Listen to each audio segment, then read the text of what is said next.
What's up, YouTube? Back at it again with another banger video. This time we're looking at part 2 of Batman Hush. And this is from Batman issue 609.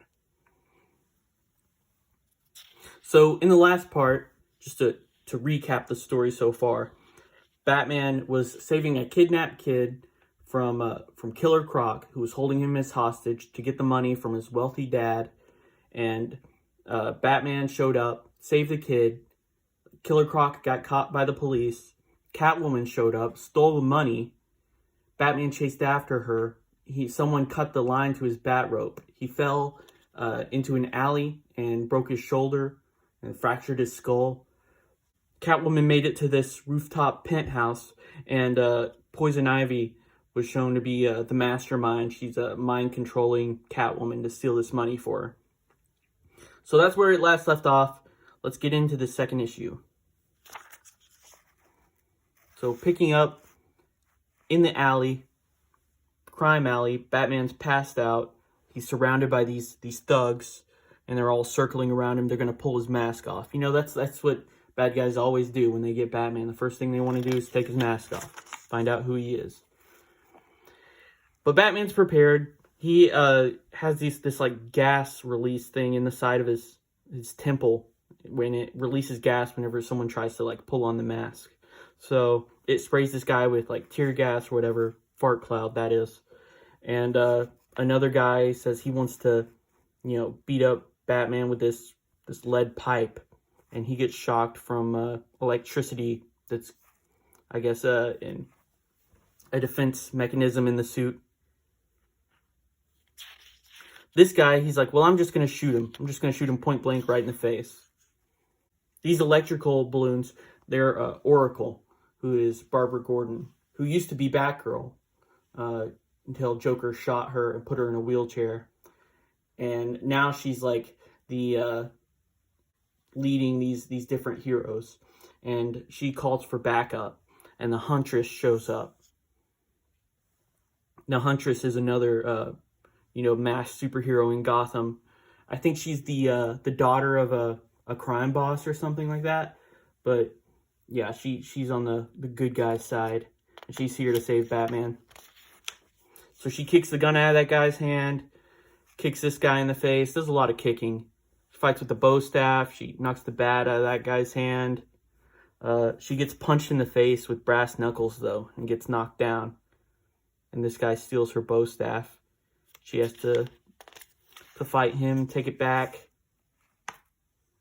Once she gets all of them whooped, Oracle says that she's sending the Batmobile to pick up Bruce Wayne. She's sending the Batmobile to pick up Batman. It's on autopilot, and it shows up, and it opens up the hatch, and she sets Batman in there, and it drives him back to the Batcave because he's so badly beaten he needs surgery right away. So the Batmobile takes off, and we see that the whole time that this was happening, there was a guy up on a nearby rooftop watching it all unfold. And this is the guy who cut the line in the last issue, cut the bat rope. So then it cuts to Poison Ivy. She's got that money. She's trading off half of it to this unseen person, this gloved hand. And when the lights come on, the guy with the gloved hand, he's gone. He disappeared. Back in the Batcave, Alfred is doing his best to sew up Bruce's injuries, but he says that they're too much for him. I mean, he can do a little bit of nursing, but he's not a brain surgeon. He can't help Bruce's skull.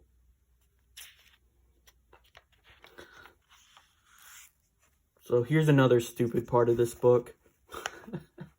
Bruce Wayne, he's can't move, but he can tap his finger, and he taps Morse code, and he says Thomas Elliot.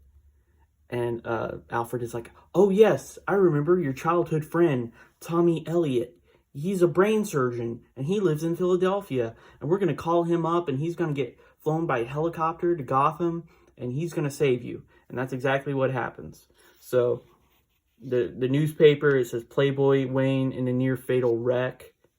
The dialogue says that Dick Grayson crashed his car for him, this Porsche, to make it look like, you know, Bruce Wayne was in an accident.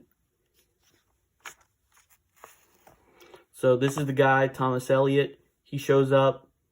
He's there to do the surgery, and we get these like watercolor pages that are the flashback sequences to Bruce and Thomas's childhood. And they're playing this game. It's not chess, but it's kind of like chess, where you have like knights and a general. I'm not sure what game this is, if it's even a real game. But you hear all this like dialogue where, you read this conversation where, you know, Thomas says like, "Oh, Bruce, you'll never beat me because you can't think like me, but I can think like you. I can predict your every move. You've lost sight of what's important." It's setting up that that this Thomas guy is going to be the bad guy. I mean, that's what it's hinting at. Bruce says, "Oh, you got me," and we see that Bruce Wayne's parents are like on the second story of the house looking down at them, and they say something funny. It's like, Martha says, "It's like they're brothers." Thomas says, "All brothers I know argue all the time, Martha." She's like, "You know what I mean." And Thomas says, "Actually, this is one of those few times that I do.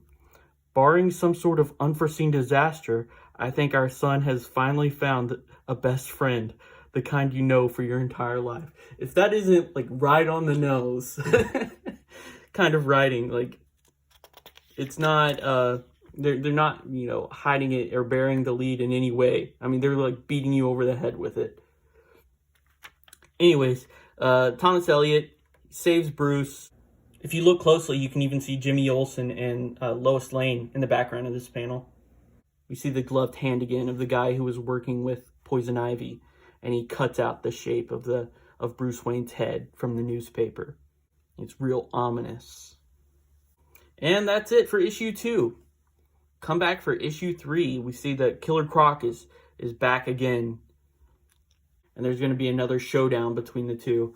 And even though Batman literally just had brain surgery in this issue that we just read, he's going to be back to fighting form in the next issue.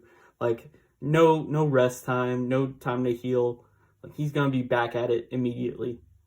So I'll see you in that next part. Thanks for watching. Bye.